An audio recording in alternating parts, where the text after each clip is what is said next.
আওয়ামী লীগ এবং জামাতকে দিল্লির এক্সটেনশন দল হিসেবে মন্তব্য করে জাতীয় নাগরিক কমিটির আহ্বায়ক নাসির উদ্দিন পাটোয়ারি।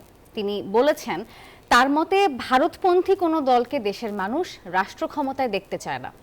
নিউজ 24-কে দেওয়া সাক্ষাৎকারে তিনি বিএনপির সমালোচনা করে বলেন, তারা জুলাই আন্দোলনের ঘোষণার বিরোধিতা অব্যাহত রাখলে এই সরকারই ভবিষ্যতের সরকার হিসেবে দায়িত্ব গ্রহণ করবে।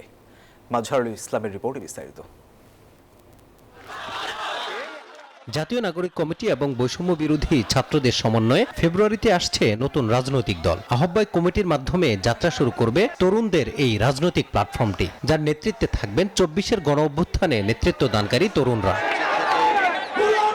নতুন রাজনৈতিক দল গঠনের প্রক্রিয়া সহ দেশে চলমান রাজনীতির বিভিন্ন বিষয় নিয়ে নিউজ 24-এর সাথে খোলামেলা কথা বলেন নাগরিক কমিটির আহ্বায়ক নাসির উদ্দিন পাটোয়ারি। আমরা প্রথমে তাদেরকে বেশি টার্গেট করেছিলাম, তরুণদেরকে, এবং এরপরে কিন্তু আমরা এ সময় তিনি বলেন, দেশের পরিবর্তিত প্রেক্ষাপটে বাংলাদেশ পন্থীরাই রাজনীতি করার অধিকার রাখে। বলেন, দেশের জনগণ দিল্লির এক্সটেনশন মুজিববাদী এবং জামাতকেও রাজনীতিতে দেখতে চায় না। বাংলাদেশে দুইটা শক্তি, আদর্শিক শক্তি চাই না, একটা হলো মুজিববাদী আর একটা জামাতি শক্তি আমরা চাই না। কেন চাই না? আমরা মনে করি জামাত একটা দিল্লির এক্সটেনশন, মুজিবও একটা দিল্লির এক্সটেনশন। মুজিব যেটা রয়েছে যে এটা অল্টারনেটিভ জামাত,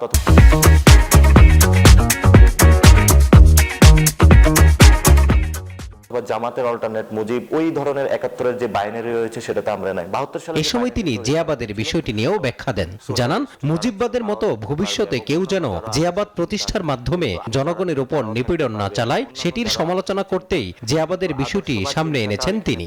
নতুন রাজনীতিতে আমরা কোথাও এমন কিছু চাই না যে পরিবারতান্ত্রিক যে জটিলতাগুলো রয়েছে সেগুলো থাকুক। সেই জায়গা থেকে আমরা মনে করি যে জিয়াবাদের মধ্য দিয়ে আবারই কোনো হলো এরকম ব্যক্তি পূজা অথবা কোনো পরিবারতন্ত্র এগুলো মানুষের সামনে জেকে বসুক, এই ধরনের কোনো পরিস্থিতি আমরা চাই না। গণ অভ্যুত্থান পরবর্তী সময়ে বিএনপির রাজনৈতিক সিদ্ধান্তের সমালোচনা করে নাগরিক কমিটির আহ্বায়ক বলেন, জুলাই আন্দোলনের ঘোষণাপত্র নিয়ে বিরোধিতা অব্যাহত থাকলে এই সরকারই ভবিষ্যৎ সরকার হিসাবে বিবেচিত হবে। বিএনপির এই ঘোষণাপত্র থেকে সরার সুযোগ নাই। বিএনপি বলেছে যে ঘোষণাপত্রে তারা অঙ্গীকারবদ্ধ। আমরা মনে করি যে বিএনপি লাস্ট পর্যন্ত যদি জনগণের সাথে এই বেমানিটা করে থাকে, তাহলে আমরা মনে করি এই ঘোষণাপত্রের যে সরকার সেটাই ভবিষ্যৎ সরকার হিসেবে গঠন হবে।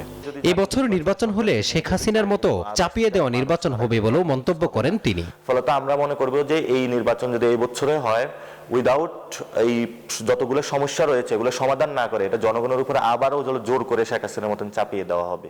মাজহারুল ইসলাম, নিউজ 24, ঢাকা।